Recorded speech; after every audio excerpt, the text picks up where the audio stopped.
Hey everyone, welcome to my channel. I'm Corey and this is the Eat, Pray, Love series where I'm talking all about trying to create a better life through better spiritual, emotional, and physical practices represented by Eat, Pray, Love, inspired by the book Eat, Pray, Love by Elizabeth Gilbert.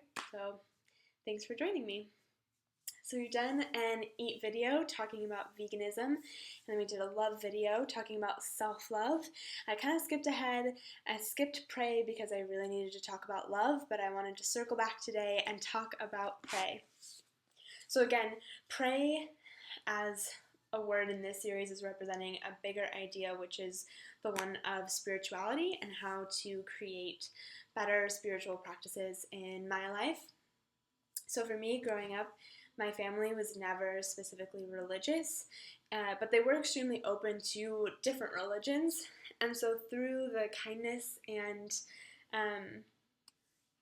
just like good-heartedness of other people growing up, I was exposed to a really wide array of religions and spiritualities. I would say that each of my parents respectively kind of has their own version of spirituality. And then growing up, I had a really wide range of like different religions amidst my friends, and many of them, their families were kind enough to invite me to go to church with them or to practice certain spiritual holidays with them or whatever that was. So I got to see a lot of different ones, and what I found to be really interesting was that even though there was never like one specific religion that really resonated with me personally, there were specific things amidst each of them that resonated with me that tended to be commonalities amidst them. For example, almost every religion talks about love and how important it is to curate and create love in your life, whether that's love for yourself, whether that's love for your neighbor, or whether it's love for a higher power or a deity that you are giving up that love to. It's always important, no matter what, to be creating that love. And the other piece of that often is kindness, right? Almost every religion teaches compassion and how crucial it is that we're kind to one another and treat each other how we would wish to be treated ourselves. And then I think that those two really powerful concepts are often kind of the foundation or the actions that create these amazing communities. So another thing that I was always impressed with, whether I was going to like a Christian church or a Jewish holiday celebration or whatever it was that the people were always just so warm and loving and caring with one another. And I think that a big part of that was because they were in this space that was curated specifically to bring people together who wanted to improve their lives through this spiritual connection that they were creating, right? And all of them wanted to teach one another how to be better at doing that. And they were all there to just listen. It's like you don't really go to church with the idea that you're just gonna like sit there and be better, right? People talk about how that never really works. It doesn't matter whether you're going to church or whether you're meditating or whatever it is. You can't just do the physical action. Like, that's not the work that is involved in spirituality. It's the act of going and being open-minded and open-hearted and connecting with the energy or the spirit or the people around you, whatever it is that you believe is helping you to create that feeling of spirituality. There's work involved in connecting with that. And I think that I have kind of forgotten about that lately and forgotten about the importance in putting that work in. So I saw these commonalities amidst these different religions and spiritualities, and I've always thought that they were really interesting. And tried to practice them in my own life. But one thing that I think that I have been kind of missing is the practice piece of spirituality. And it wasn't until the other day, I think part of it was in making the love video at the end when I was talking about how I think that it's interesting that self-love isn't a default, that it's something that you have to really focus on and learn to do and curate in your life. As I was thinking about that and then starting to get ready to make the pray video, I was thinking about the fact that many of my friends and mentors who I really wish to emulate in their spirituality and their connection with the earth or their fellow community members or just a spirit or whatever it is that kind of gives them that feeling of like you just love to be around them, all of them have a practice that they do. So some of them practice yoga, some of them practice meditation, some of them go to church, some of them have Bible community groups where they go and they read sections of the Bible and they talk about how they apply to their own, how the principles apply to their own lives. And then others of them just have like simple practices where they do Bible study on their own.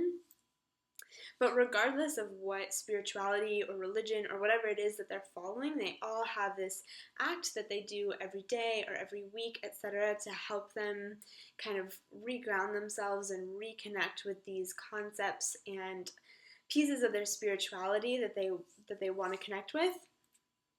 And I had never really thought about the work that goes into spirituality. I've always just kind of thought of it as like, if you are open to what's happening in life and you try to be kind, like, that's it. That's as far as it goes. That's as far as it's ever really gone for me. But now I find myself, I have this desire to have something stronger than that in my life. So I created my own practices, one of which, the first one is just to simply sit for 15 minutes in a quiet place. I set a timer on my phone so that I don't have to worry about how much time has passed, and I just try to keep myself as physically still and allow myself to think about nothing for those 15 minutes. Let me just tell you that so far, this is me meditating. I wonder what I should have for dinner tonight. Ooh, did I remember to send that email to Cindy? Oh, actually, now that I'm thinking about that email, I'm kind of worried that that one project isn't going to meet that deadline that I have at work. What should I make for dinner tonight? Wait, I don't think I can make that because I don't have that ingredient. Long story short, I'm not good at meditation yet.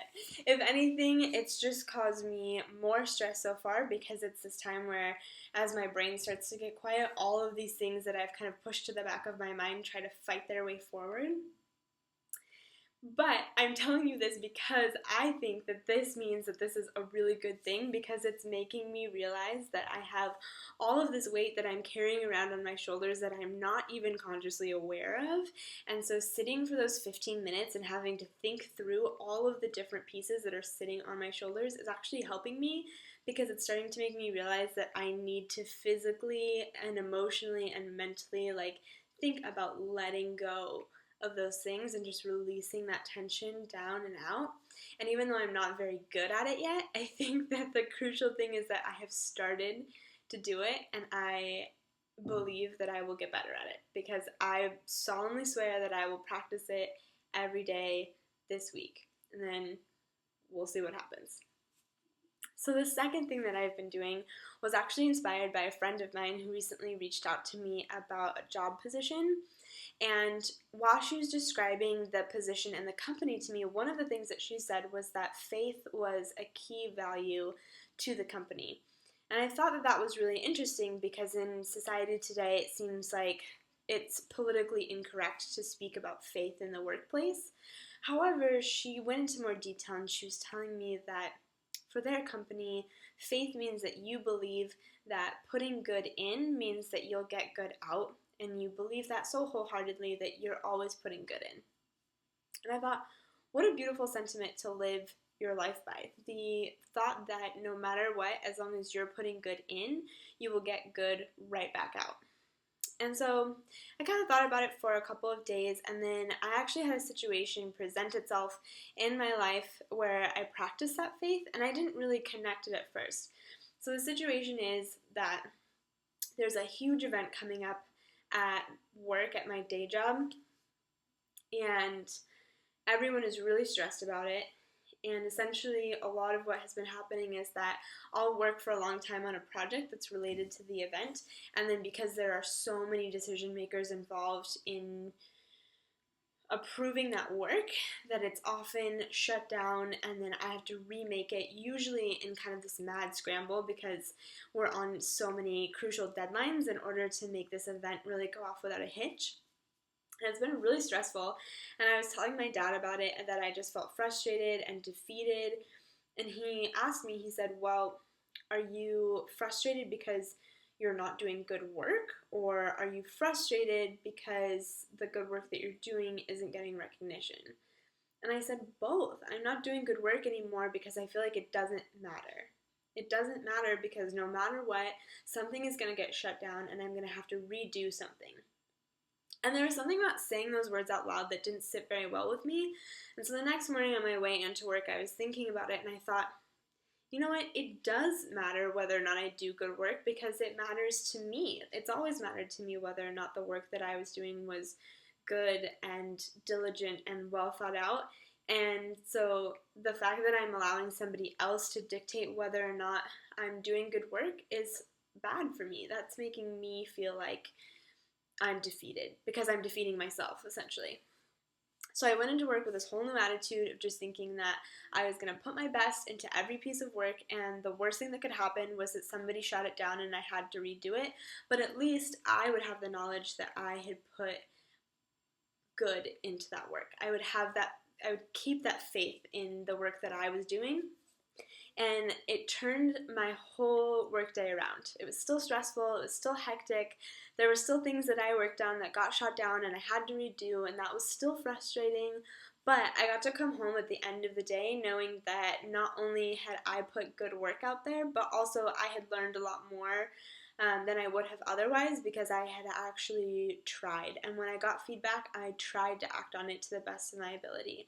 And I don't know, it just was a really good feeling. And by the end of the day, I realized that those two ideas in life had kind of come together and connected. So this idea of faith being a core principle of a company because they believe in putting good out into the world, and that will mean that you get good back. And I saw the practice of that kind of manifest in my own life, where it was important for me to put out good work, and in return I got the good feeling of knowing that I had put that out there and that I had done my best. So that has become the second thing that I'm doing as part of this pursuit of better spirituality, is to just maintain that faith every single day that if I put good out there, I will get good back. Whether that means being kind to someone on the street, whether it means being kind to someone at work, whether it means staying extra late to put my best work forward, whether it means being honest with someone even when it feels difficult. Whatever it is that feels like there's an option to either take the easy road or to kind of challenge myself to put something even better out there than I would if I was just taking the easy route and trying to do that. And we'll see what happens. So anyway, that's my thought on spirituality so far. I would love to hear your guys' thoughts. I have absolutely loved getting to hear from each and every one of you when you reach out to me, whether it's saying thank you for making these videos because they connect with you in some way, or whether it's offering suggestions for new content ideas or people that I should check out that I could learn more from. I love all of it. So please, I would love to hear from you, whether you have your own stories of spirituality to share, whether you have spiritual resources that you love, whatever it is, please feel free to let me know. And thanks so much for coming to my channel.